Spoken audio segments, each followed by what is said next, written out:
$21.4 billion operating surplus that was projected by our finance team and supported broadly by the experts that were looking at the budget. Remarkable. $21.4 billion operating surplus just 1 year ago in the state of California. We were effective in balancing last year's budget, so much so that our bond rating was increased last year. People were very appreciative that we were able to pay down this wall of debt that former Governor Brown talked so often about.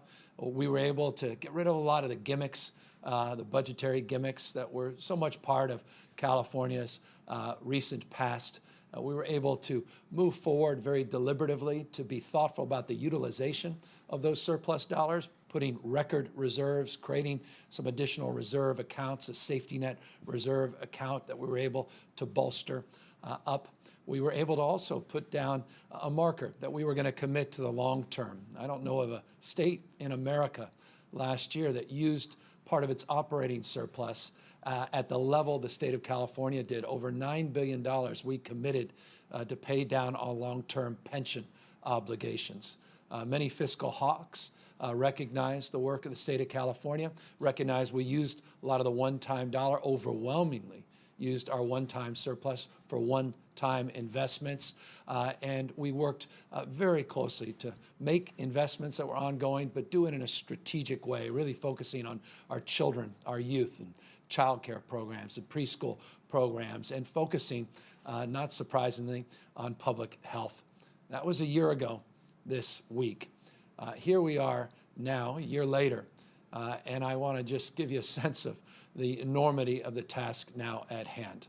I submitted in January to the California legislature a projected budget into the new fiscal year. The projected budget, building on last year's efforts, also projected a surplus, roughly a $6 billion surplus we projected. This is 90 days ago, not a year ago. Just 90 days ago, we introduced a budget projecting another $6 billion budget surplus. We were referencing a few weeks later that we had hit a milestone, 120 consecutive months of net job growth. We had the lowest unemployment in modern recorded history in the state of California. People were feeling a great sense of optimism about our fate and future. We even started to see, stubborn though it was, some real progress in addressing the issue that defines so much of California's struggle, and that's the issue of disparities, this bifurcated hybrid reality that many live in, and those that were still struggling to recover from the 2008-2009 Great Recession. We were starting to close some of those gaps and start to address the issue of those disparities and poverty, income and wealth inequality, and the like. That was 90 days ago. Here we are today. Our Department of Finance put out a memo in anticipation of the release of our May revise and our budget. And you may have seen we're projecting tens of billions of dollars of shortfalls, all specifically related to COVID-19, all specifically related to this pandemic. In so many ways, it's not surprising. We've been foreshadowing this for many, many weeks. And of course, for many, many months, this has been foreshadowed as this is a global pandemic. And there's not an economy around the world that has substantively, at least, been immune, some a little less so, from the collateral consequences of this pandemic as it relates to their economy. The United States, every state in this nation, will be struggling with unprecedented shortfalls that happened in such a very short period of time. And California is no different. What is different in the state of California is we're the world's 5th largest economy. Our budget's a magnitude, it's larger than over 20 states combined in terms of its population, and so it gives you a sense of the scope and scale of this state. So when you see those numbers, they should get your attention, and understandably so. But what may not get as much attention, and I think deserves your attention equally, is we're better positioned to deal with this shortfall than we have shortfalls of the past. Let me be more specific. California went through a very challenging time in 2003. The magnitude of that deficit was actually greater in percentage terms than the deficit we face. In 2009, that was a jaw-dropping challenge for that administration and that legislature. They were trying to balance roughly a $60 billion budget shortfall. It may have been larger in percentage terms than the state's current shortfall, but they were not as well positioned because of the fiscal management preceding that to weather that deficit. And I think this is a long way of saying this. We'll get through this. This will be challenging. We'll get through it by working together in a collaborative spirit of shared responsibility. I've already had the privilege of meeting with the leadership of the Assembly and the Senate and the budget chairs and their respective colleagues to give them a sense of the scope and magnitude. And I have great expectation and great confidence that we'll do everything in our power to protect the most vulnerable Californians at this incredible moment in time. But I will say this, my optimism is conditioned on this: more federal support. End of the day, with this happening in such a short period of time, we're seeing economic numbers, the unemployment numbers. Now 4.3 million people just since March 12th have filed for unemployment insurance. Almost $12 billion, $11.9 billion of unemployment claims have been processed. Checks have been cut just since March 15th. Again, March 15th, not January 15th. Gives you a sense of the magnitude.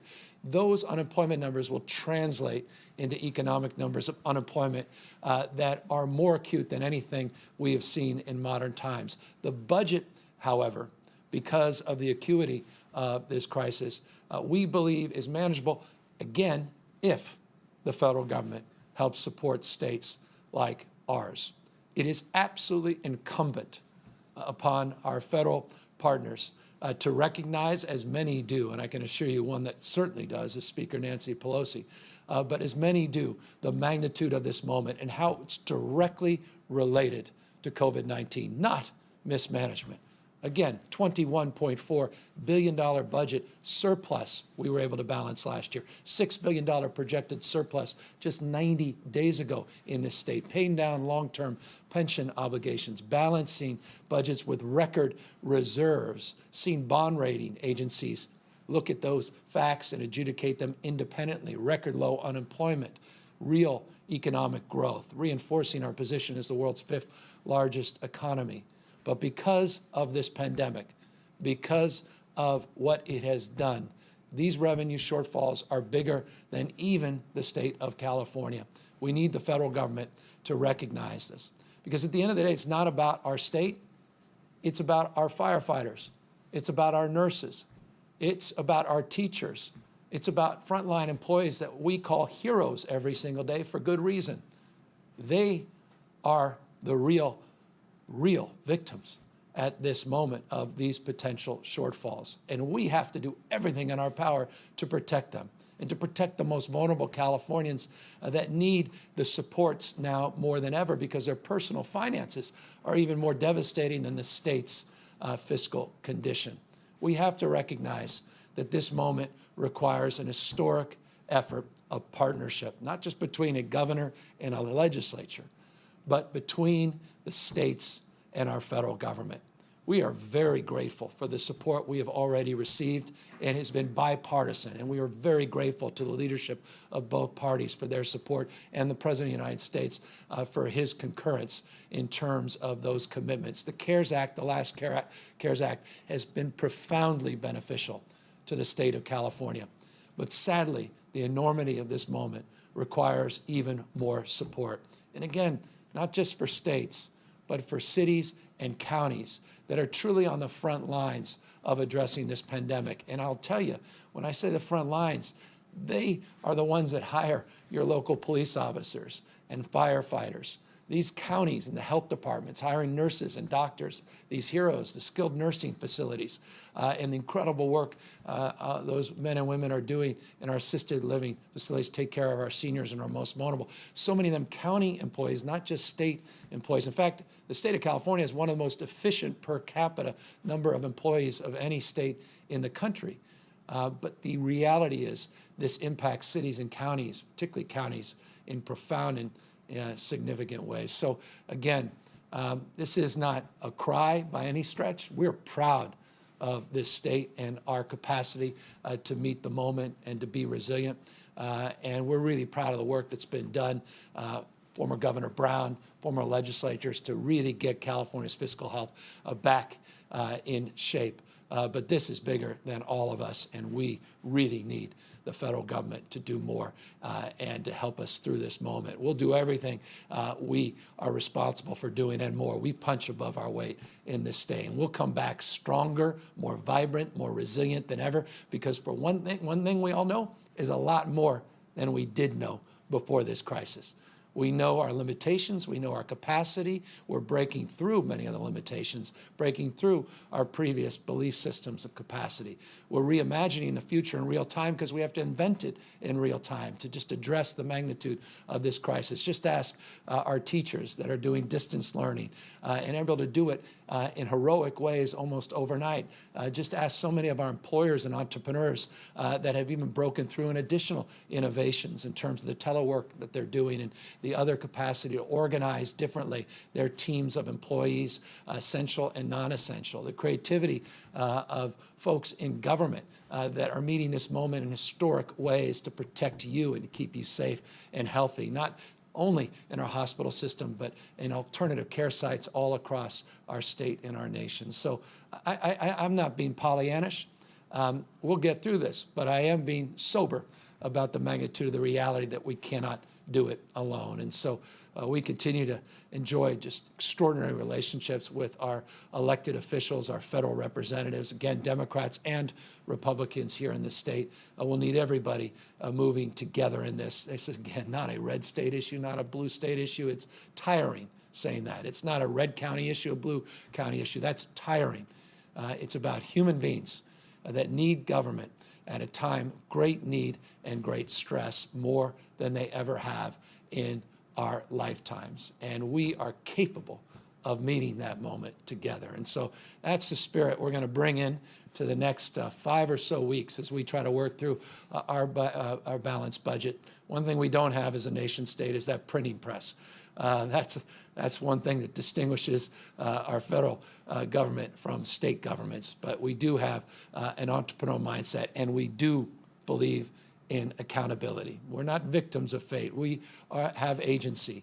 We'll do our best, but we are certainly dealing with a crisis that is global in its scope and impact, and clearly California is not immune from those impacts. So I just wanted to, on the top, lead with a little bit of news in that respect, and know that we are working very, very closely with the legislature to do everything we can, and with leadership, particularly Nancy Pelosi, to see what we can get done federally. As it relates to getting things done, and as it relates to taking account and responsibility, as it relates to moving forward, we today are also announcing some specific milestones that we believe we have reached based upon health, based upon data, based upon our scientific analysis of where we are as it relates to the state of COVID-19, as it relates to the spread of this disease.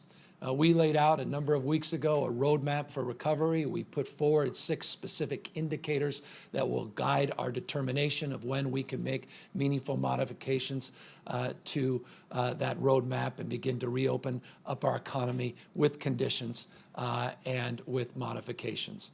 We socialized more specifically that last week, and we previewed it the beginning of this week on Monday, and said by Thursday, today, we would put out guidelines to move into what we refer to as phase 2 of our reopening plan. And that's exactly what we will be doing here today.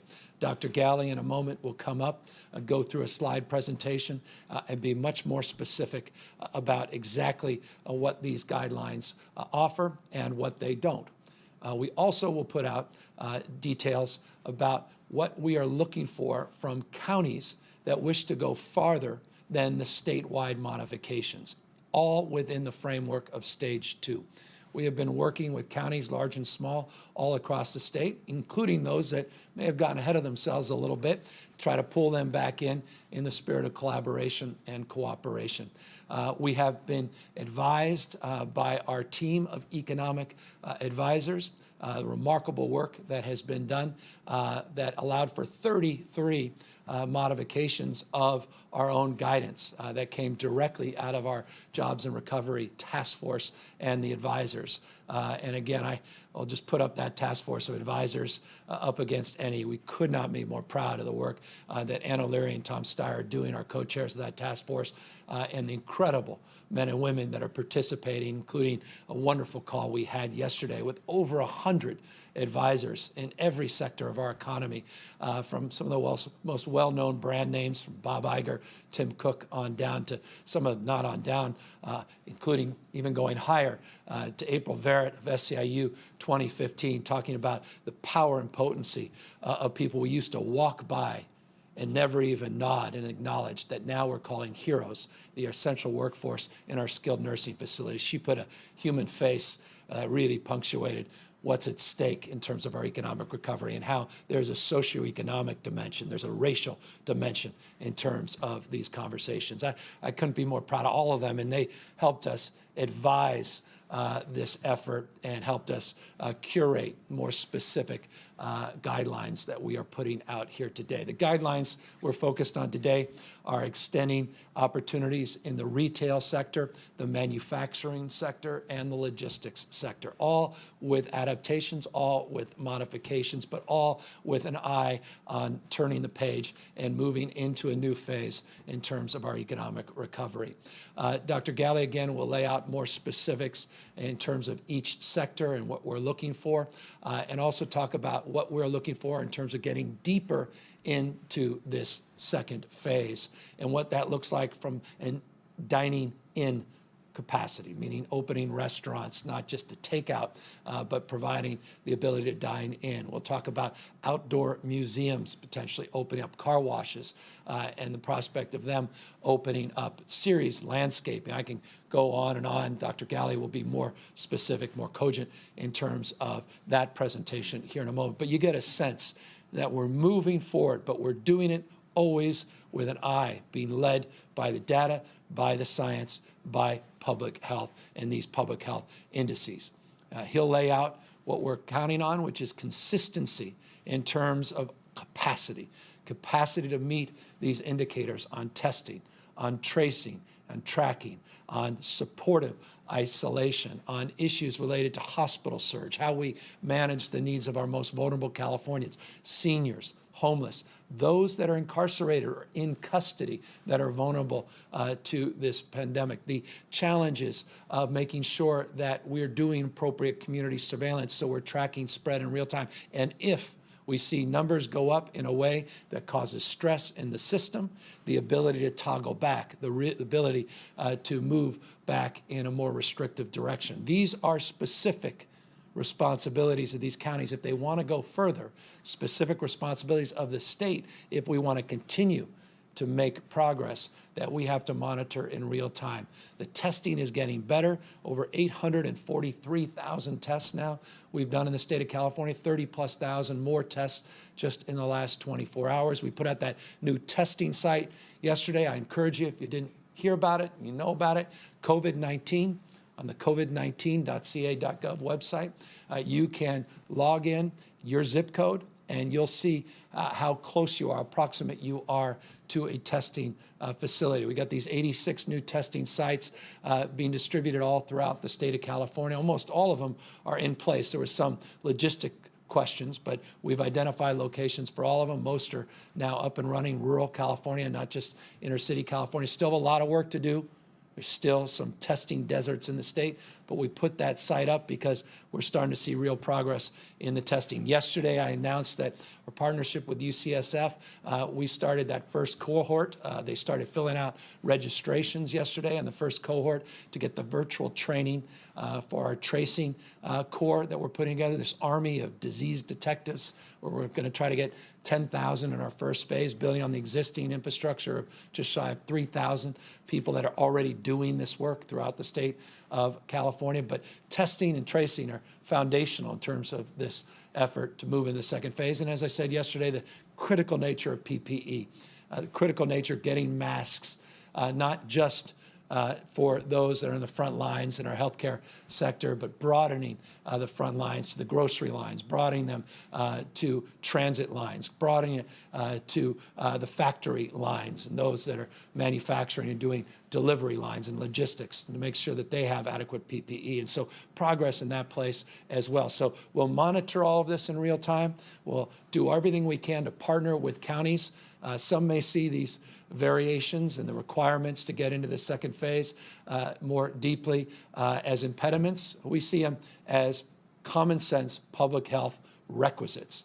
We recognize flexibility is important, and we recognize that we have certain ideas and answers and solutions, but we don't have all the ideas, answers, and solutions, and we are humbled by that as well. So it's a way of expressing this. We look forward to working with our local partners to pull them in and to help them help move forward into this deeper phase two. And I'll just conclude on that point by just reminding you that the foundational predicate is self-certification, but self-certification with conditions. These counties that want to move into deeper part of the second phase have to do so in concurrence with their hospital system, in concurrence with their boards of supervisors in the counties, and with all of these tough questions answered on testing, tracing, and surge, and protecting vulnerable communities before they move into the phase. We'll provide technical assistance, and of course, we're open to argument, interested in their unique conditions and circumstances, and we'll try to provide some flexibility. But again, it's a health-first frame. And if they can't meet it on the basis of data and facts, on trend lines, on hospitalizations, on ICU data, on death data, and positive data, then we're not able to accommodate that. And we'll be compelled to enforce it in a thoughtful and judicious way. We're confident, though, the vast majority, there'll be exceptions, people in the spirit of collaboration will work with us to work through those issues. And we recognize we have a lot of work to do ahead of us in that space. By the way, the guidelines for these variances into the second phase will be out next Tuesday for many, many of the sectors that can potentially get the benefit of these variations. And so that's a preview for next Tuesday as well. And I've said enough. Now let me have my doctor, your doctor, expert in this space, say the most important part about this guidelines and guidance. And of course, at the end, we'll be available to answer any questions. Dr. Galley. Thank you, Governor. It's great to be with you again. Today, as the Governor said, I want to walk you through what we look forward to beginning tomorrow in terms of additional sectors that are coming back to business, as well as talk a bit about the regional variance process that we've been hard at work describing here and are ready to put out in the next day. So this is a reminder that California's decision to modify the stay-at-home order is based on science, data, and public health. And we have for weeks, months now, been looking at that data, been updating you on a daily basis, as well as explaining how we believe we are in what we call our range or zone of stability with our hospital data and our death data across the state. And that gives us confidence to move into this stage 2 of modifying our stay-at-home order.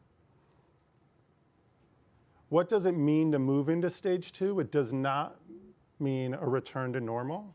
We know that COVID-19 is still spreading.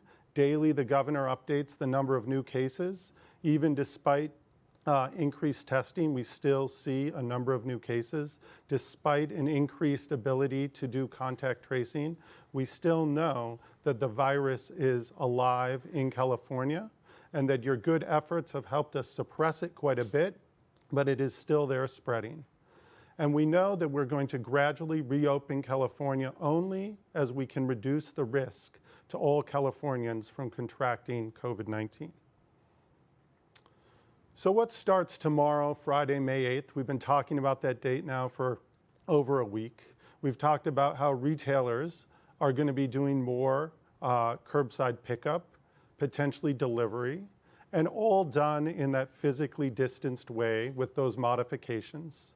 We're encouraging those retailers to install hands-free devices that maybe it's not direct payment at a cashier like we're used to, but a click and swipe type of methodology. We'll see a lot more hand sanitizer outside the door. You'll see staff from the retailers coming out to your car potentially to deliver goods with gloves and a mask on. What does it mean for manufacturers? It means that that normal manufacturing plant may have people further apart than they were before COVID-19. It may mean that their break rooms have been closed down and exchanged for open air break rooms with physically distanced seating.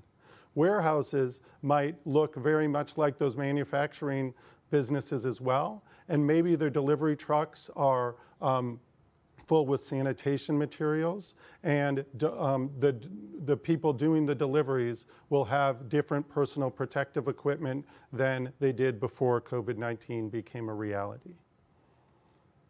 We know that this is going to be a gradual move into stage 2. We are going to be able to add more businesses and sectors as the data allows us, as the guidance is created, and as we can assure that we are able to reduce risk. And as we watch as people begin to move in California more and more, that we're still able to suppress through our testing, our contact tracing capabilities across the state, so we don't lose the important gains all Californians have helped contribute to over the last many weeks.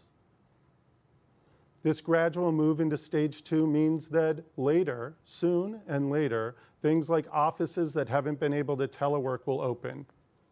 Seated dining at restaurants. I know many of you look forward to that day when you can return to your favorite restaurant, get your favorite meal, and we're also looking forward to that, but only when we can put out guidelines with specifications on how those restaurants are set up, and we know and are confident that the data in your region across the state can be supported so we don't have an increased spread of COVID-19. Shopping malls, the ability to not just go to pick up something that you ordered online from that favorite store, but to be able to go to that mall in a low-risk way. Outdoor museums, as the governor mentioned, something that I think we're all looking forward to having open, but under the guidelines of how to do that in a physically distanced way with the safest conditions that we can create during this COVID-19 period.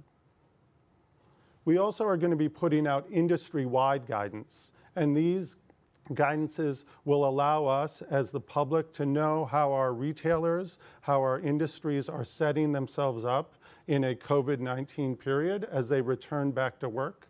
These guidances will allow us to have detailed risk assessments done by these employers, the training of employees on how to limit the spread of COVID-19, how to screen for symptoms, possibly temperature checks, symptom checks on a daily basis, and of course, as we've talked about, staying home when someone's sick.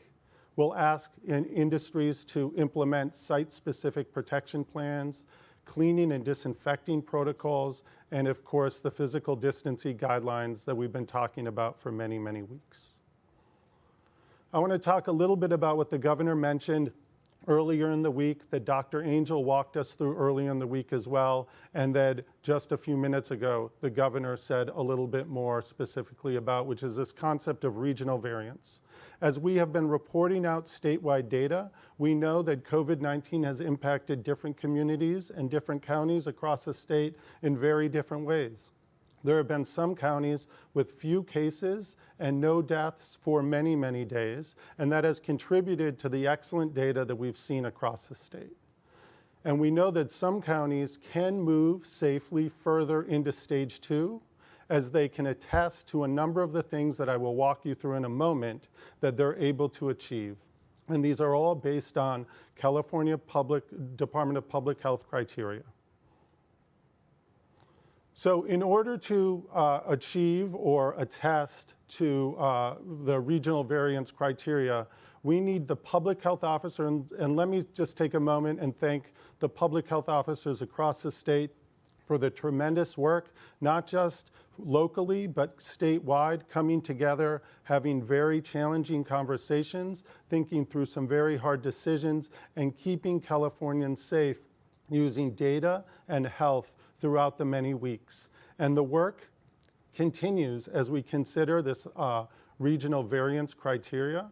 Things like counties being able to attest that they've had no more than one case per 10,000 people in the last 14 days, no COVID-related deaths in the last 14 days, that they're able to protect our essential workers. Those are our grocery store workers, our transit workers, with protective gear, and that they're able to support those same workers when they're sick or exposed to COVID-19. That we have adequate testing capacity in those counties, a minimum of 1.5 tests per 1,000 residents, that we're able to do that contact tracing with those disease detectives that the governor's been talking to us about, with at least 15 contact tracers per 100,000 residents, and that furthermore, we're able to support with temporary housing a good number of those residents in our counties that are experiencing homelessness and may become COVID-19 positive. We also, as the governor mentioned, we depend on our partnership with our hospital systems in our counties. We want to make sure that each county is able to work with their hospital systems and have at least 35% capacity for surge. We talked about early on that we look to add 50,000 beds across the state for potential COVID-19 surge. This, when you break it down at the county level, at the hospitals, it is a minimum of 35% in each of those counties' hospital systems to be able to potentially handle a surge in COVID-19 cases. Furthermore, that these hospitals have a robust plan to protect their hospital workforce with the PPE and other policies and procedures that keep them safe. We've talked about vulnerable populations since the beginning. We know that many of our skilled nursing facilities and other congregate care facilities must have PPE, and in order to attest for the regional variance, a public health officer must be able to say that their skilled nursing facilities have more than 14 days supply of PPE, as well as an ability to order additional PPE from suppliers when that 14 days is running low. And also, as the governor mentioned, we need to make sure that each county has the ability to understand their data and pull back from some of these modifications, slow down in some cases, reinstitute those modifications again in other cases based on their data and their own county-wide situation.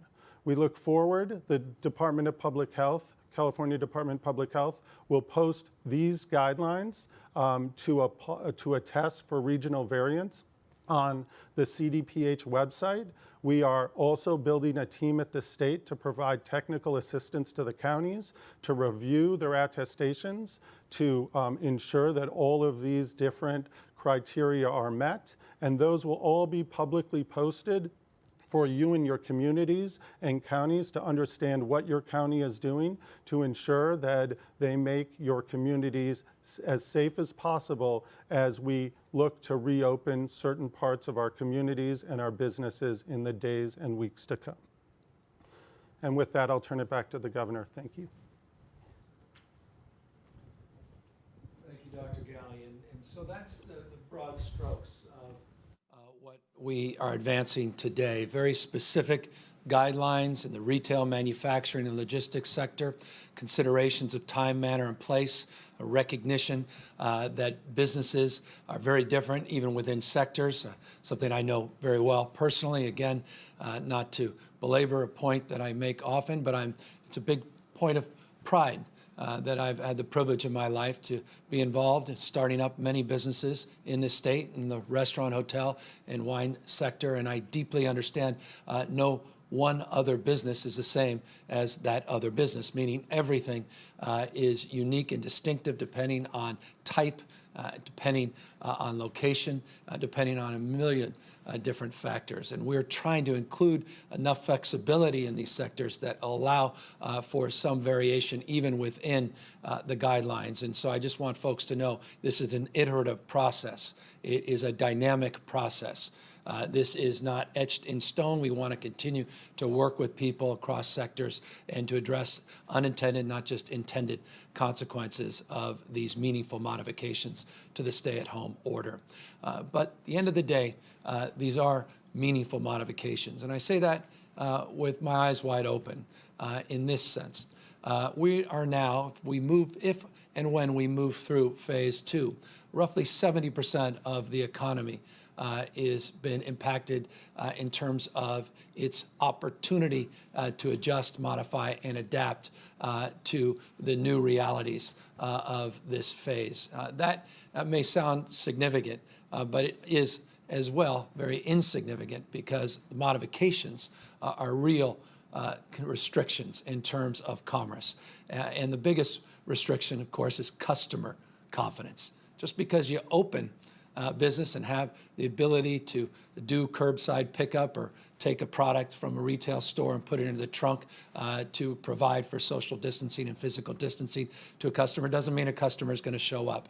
And nor does it mean your workers will show up. And that's why all of this is focused on not just the business opportunity, but the responsibility we have to one another, responsibility that the employers have to employees to keep them protected, and all of us have to one another as customers to make sure that we integrate in the spirit of this phase the kind of attitudes and processes, procedures, and common sense application of these rules that will allow us to make some real progress. Frequency, duration are very different within these sectors. So again, we're moving away now from essential and non-essential to lower risk and really looking more specifically within that lower risk sector at the variations on frequency and the time, as I say, and manner to which these businesses engage with customers and how that impacts risk to customers and more broadly the community. We're also providing checklists.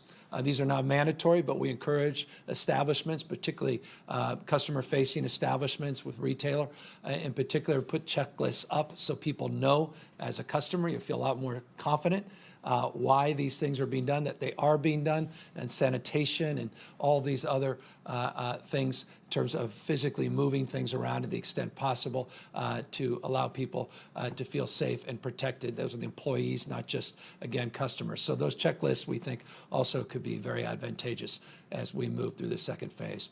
I'll remind people this includes auto dealers, but they actually were part of that previous phase, but we did update some of the guidance for auto dealers. Construction, they were part of the last phase, but we did update some guidance on construction. Real estate, they were part of the last phase, but we did update the guidance in the real estate sector. And so all of that's been updated. And then as we move into the second phase, we're putting that guidance out. It's up right now on the covid19.ca.gov website. And I anticipate, and I'll close with this, with these regional variances, with these county based variances. When we get the guidelines out, this is fundamental. Next Tuesday, we'll start putting the guidelines out that many will move to self-certify. But that has to be done with initial phone conversation with our Department of Public Health. And remember, all of this is made public, and everybody will know exactly what the rules of the road are and the expectations are in their respective communities. So as soon as next week, we'll see, I think, a lot of energy in that space. Just close with what we do on a daily basis, and that's update you, as Dr. Galley said, on the daily numbers. We had some positive news, consistent with Dr. Galley's point that we've seen a flattening of the curve, particularly in ICUs and hospital admissions for now weeks and weeks and weeks, well beyond the 14-day CDC guidelines. Both in the ICU space and the hospitalization space, we saw declines yesterday versus the previous day. We also saw it in those PUI numbers, again, people under investigation in those two categories as well. That's always a wonderful day when we see all four of those indicators turning green, or at least moving in the right direction. Stubbornly, as Dr. Galley referenced, those death numbers, the lagging number of deaths continues to be a point of just devastation for families, loved ones that are lost, and frustration for all of us in terms of just coming to grips with the magnitude of what we're up against. And again, I'll remind people that think, hey, the emergency's over, we can go back to the way things used to be. I've heard some comments from people that are even in elected office saying that. Tell that to 92 families that were destroyed because they lost a loved one to this virus in the last 24 hours. This, by no stretch of the imagination, is over. We want to contain this spread.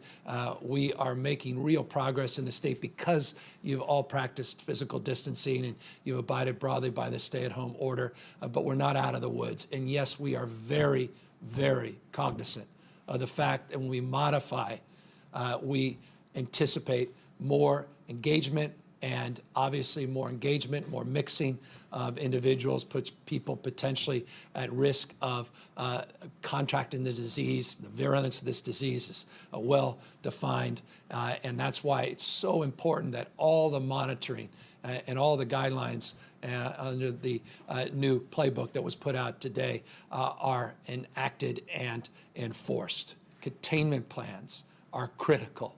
These protection plans are foundational for our success, so we can continue to move through this next phase into that third phase, and then ultimately that final phase, that fourth phase, when we have immunity, we have a vaccine, and we can go back to festivals and concerts and huge sporting events that define so much of our lives and enjoyment and entertainment before this crisis. But we've got a lot of work to do before we get there, and that work will be decided by you, our individual behaviors, and how that impacts others, and collectively our efforts here to modify will be predicated on the data that will decide and determine as quickly as we move into the next, or how quickly we move into those next phases. So that's broad strokes what we wanted to offer here today, and we of course look forward to answering any questions, and Dr. Galley is here as well to be more specific in responses related to these modifications. Julie Cart, Cal Matters. Yes, good afternoon. Thanks for taking the question. Governor, this is regarding the vendors that your administration is paying for supplies and services in response to the coronavirus. Will you please describe the vetting process during the pandemic emergency and how it varies from the state's normal procedures during emergencies or other times? And do you think the vetting has been sufficient, given that the state has wired $500 million to a company that has been in business just 3 days? Yeah, and that money was brought back, as you know well, and not a dime was lost in the state of California. We were in the Wild Wild West period in the early part of this pandemic. Those dollars were protected, and protocols were put into place that were much more strengthened after that specific incident. The good news is I have the director of the Office of Emergency Services, Mark Gilladucci, can speak more specifically to the protocols and procedures that are in place and relate his confidence in what we're doing currently as it relates to those vendors. Thank you, Governor, and thanks for the question. really the difference between emergency procurements and normal procurements is obviously during an emergency phase, time is of the essence. In this particular event, the COVID-19, we were in an extra requirement for enhanced ability to get PPE out to the public health providers. That's really our hospital workers and our first responders. This also was a little bit more complex in that we were dealing with a condition where we had worldwide shortage of a common commodity that literally every healthcare provider and government in the world was trying to obtain. And so vetting was important. We pulled together a vetting team of individuals, but again, and these individuals really were a combination of individuals from our public health department, from our Office of Emergency Services, from our Department of General Services. We pulled in some expertise from logistics, and we also incorporated expertise outside.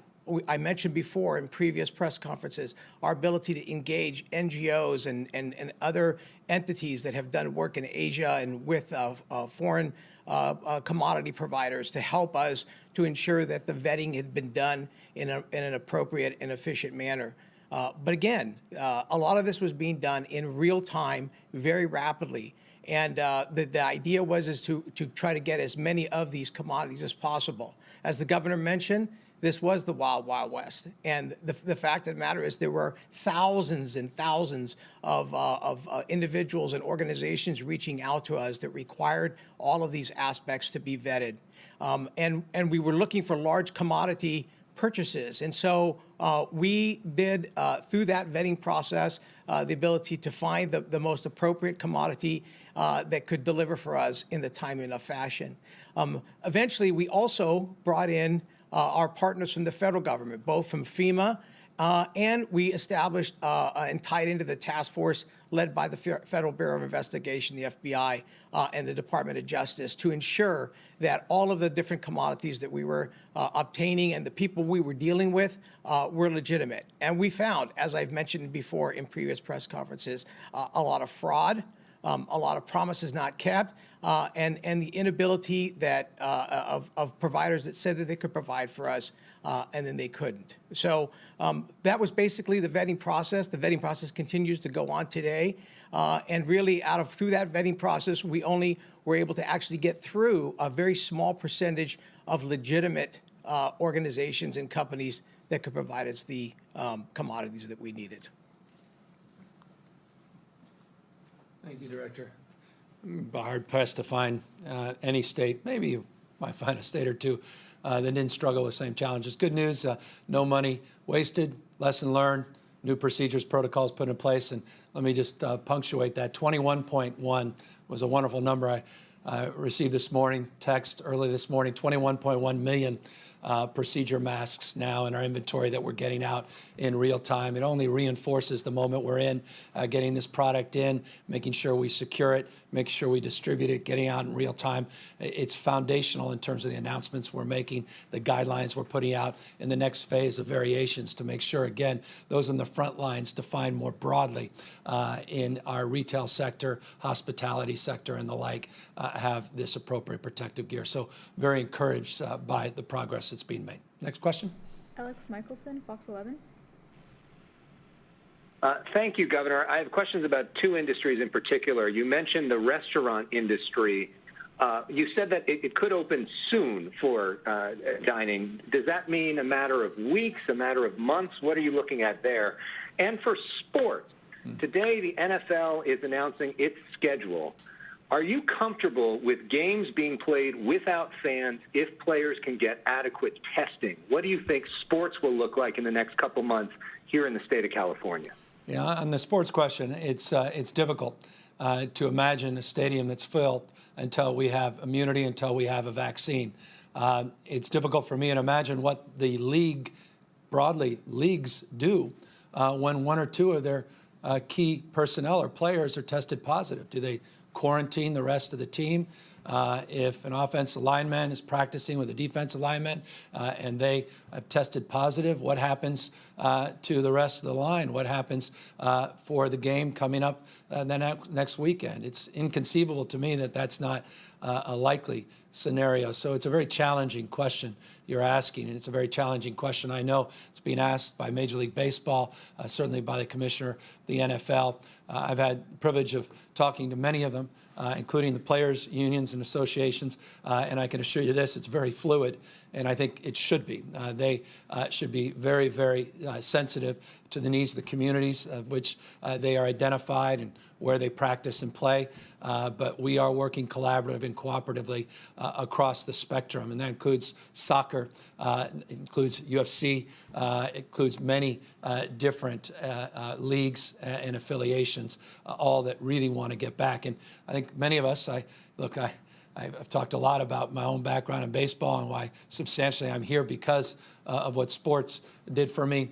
So when I say this, that I'm passionate about sports, I really am, and how uniting sports can be at a time when people feel so torn apart and so anxious. And I really think they're incredibly important in terms of the spirit and pride that a community, state, and a nation can build. And so I say this very, very honestly. I hope be able to answer that question sooner than later, but it's a very tough question for these leagues to answer because they must have a safety first, health first mindset, and there are conditions that persist in this state and this nation that make reopening very, very challenging. As it relates to the specifics of restaurants, the likelihood of some counties meeting all the criteria of the variance that Dr. Galley put forward happening after we put out the dine-in guidelines next Tuesday, I think is very high in certain parts of the state.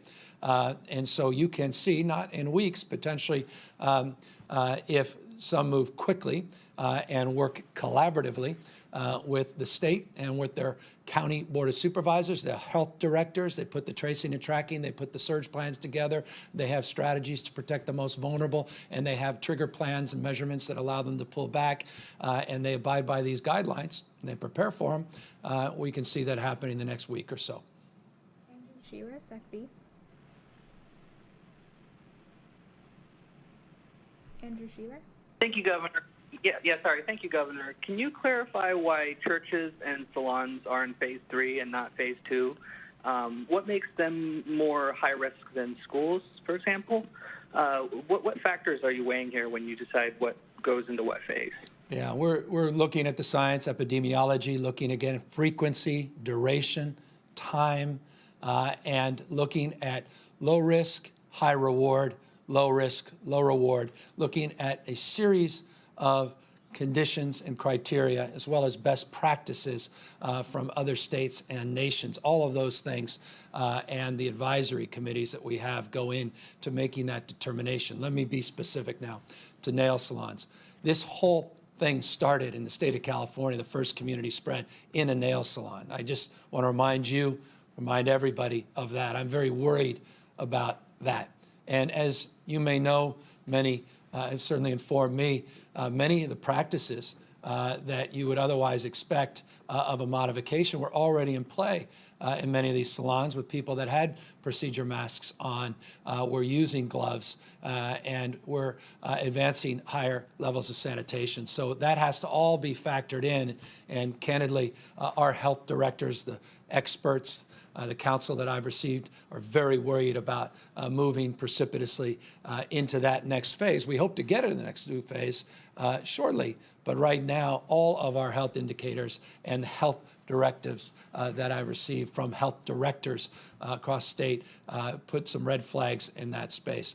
As it relates to churches, you may know this, may have written about this, and if you have, thank you, and if you haven't, I would encourage you to take a look. A few weeks back, we added guidelines and clarified for faith-based leaders. We worked, I had a series of phone calls and Zoom calls and conferences with faith-based leaders, maintaining that in the current phase 1, that they can continue as essential the incredible work that they do serving the community, our homeless, our seniors, and our children, again, with the guidelines we put out in child care that is provided by many faith leaders across the state. So there are substantial augmentations that were already made in that space for faith communities. Our fear is simply this: congregations of people mixing from far and wide, coming together, proximate in an enclosed space at large scales is a point of obvious concern and anxiety. It's not unique to the state of California, but know that we are already working on guidelines for physical distancing and working with faith leaders, looking at the unique conditions that exist and reside within their own facilities that may make some further accommodations in that space happen earlier. So again, none of this is etched in stone. I'm very sensitive. I grew up in the church, Notre Dame des Victoires, talk often about Father Cause, growing up well, I don't want to overdo it here, but we say grace every night before dinner with the family. I take very seriously those concerns about people of faith, and know that I'm very sensitive to those that want to get back into church and into these facilities, and we're going to see what we can do to accommodate that, but the health of those communities is foundational as well. Bigad Shaban, NBC Bay Area. Thanks for taking my question, Governor. I wanted to talk to you about action you've taken relating to evictions. Tenants in California are still getting eviction notices, and some housing advocates say that's because the order you signed to halt evictions is fairly weak. Are they right? Well, I don't know. I don't know that it's weak. You cannot legally evict someone. You can't enforce an eviction pursuant to that order. The order seems very clear from my perspective, very strong from that perspective. As I've said on multiple occasions, we're not the final word. We also put out an executive order in addition to that moratorium on evictions as relates to the enforcement and the court proceedings related to those evictions. We also made it clear through an additional executive order that counties and communities, cities like LA have, and I think San Jose, SF, others can go further now with more clarification of the rules of the road.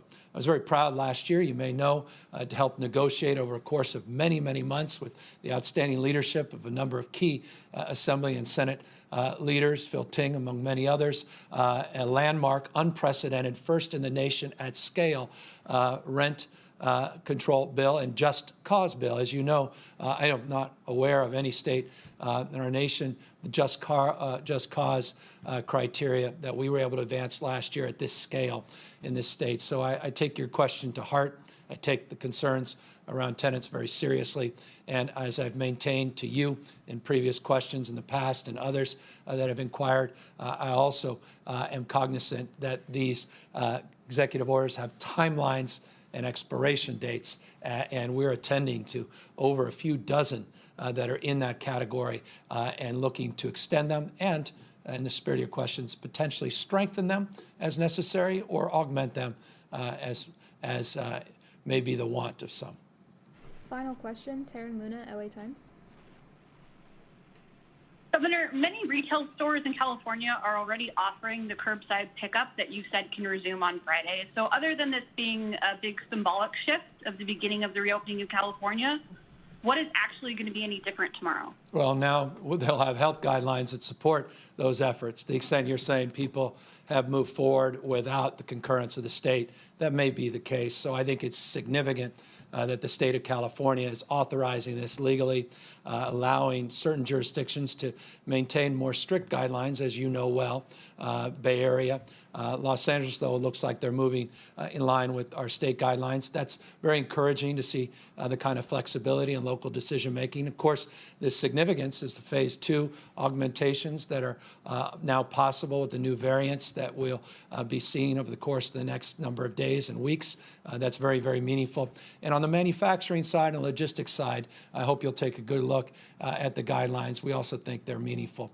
As it relates to car dealers, I'm not sure many of you have written about that. We put together more clarification car dealers were able to open up, but now they will have the guidelines that they were looking for. So I think you'll see more activity in that space. Construction, you're seeing a lot more activity in that space, and furthering the efforts of clarifications across sector, be it life science sector. We put out 17 sectoral guideline augmentations today. You'll see a lot of that we think will increase activity and appetite for people to move cautiously into this next phase. Let me thank everybody, as always, for their time and attention, for the questions, for the stewardship. Let me continue to maintain that all of this is subject to this change, that we live in a dynamic environment. This pandemic is still with us. This disease continues to spread.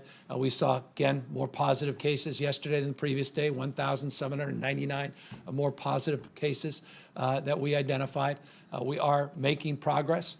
We are flattening the curve. We're beginning to bend it. ICUs and hospitalizations, but we're not out of the woods yet. This emergency has not passed us by, and we need to maintain our vigilance, maintain our distance physically from one another, and continue to do our best to meet the spirit of these guidelines and not get ahead of ourselves at peril that we see this disease come back in fury and a second wave that makes the first wave pale in comparison. We are not out of the woods yet. Let's continue to be vigilant, continue to do what we've done to get to this point, and I hope folks see some light at the end of this tunnel, and we look forward to more of that light being shone down on them and beaches as well. Final thing I forgot to mention, thank you to Orange County. We were able to we were able to advance an agreement with Orange County, the last of the 7 jurisdictions within the county, the county itself, not just local jurisdictions, to move forward with modifications there on beach goers and to allow for very, very thoughtful reopenings that are soft in some cases and other cases a little bit more prescriptive. So progress, open spaces, progress on retail, manufacturing, logistics, and opportunities now, very near future on in-person dining with conditions and modifications, and on car washes and a series of other things, offices included, outdoor museums in that next space that we look forward to seeing with all these modifications and variances being self-attested very, very soon. Take care, everybody.